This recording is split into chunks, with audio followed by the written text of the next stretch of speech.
Today, we're going to build a simple and interactive sales dashboard using Python and Streamlit. Don't worry, it's beginner-friendly and fun. By the end, you'll have a dashboard where you can upload your own CSV file and instantly see charts and key metrics for your sales data. Before we start coding, let's talk about the CSV file we'll use. This file contains columns like date, product, and sales, basically your sales data over time. We'll use the CSV to feed our dashboard and make all the charts and metrics dynamic. You can use your own CSV or the sample one we provide. To make this dashboard work, we need a few Python modules: Streamlit, Pandas, and Matplotlib. These modules allow us to build the interactive page, handle the CSV data, and draw charts. You can easily install them with pip, and once that's done, we're ready to start. Now let's take a look at the first part of our dashboard setup. At the top, we have the page title and a short description. And right below that, there's a file uploader. At this point, before any file is uploaded, the dashboard is clean. No charts, no metrics, just waiting for your data.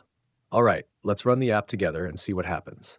We'll start the application, and here we go. The dashboard opens, and we can see the Upload CSV section exactly as we set it up. It's empty for now, but everything is ready for us to add data. As soon as we add the file, the dashboard immediately reads it and shows a data preview table, displaying the first few rows so we can get a quick look at the data set. Right below the preview, the dashboard calculates and shows key metrics like total sales, average sales, and the maximum sale. It's like having an instant summary without needing to do any manual calculations. Next, the dashboard displays two interactive charts.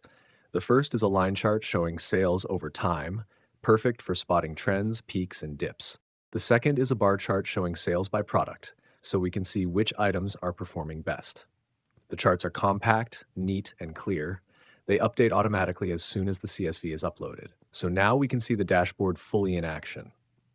The data preview, the metrics, and the charts all work together perfectly, giving us an interactive and dynamic view of our sales data. And that's it. We've built a fully working sales dashboard where anyone can upload a CSV, instantly view metrics, and see the data visualized. It's easy, fun, and a great way to practice Python and Streamlit. If you enjoyed this video and want more fun and easy Python projects, make sure to hit that subscribe button, give this video a thumbs up, and leave a comment telling me what kind of dashboards you'd like to see next. Thanks for watching, and I'll see you in the next video.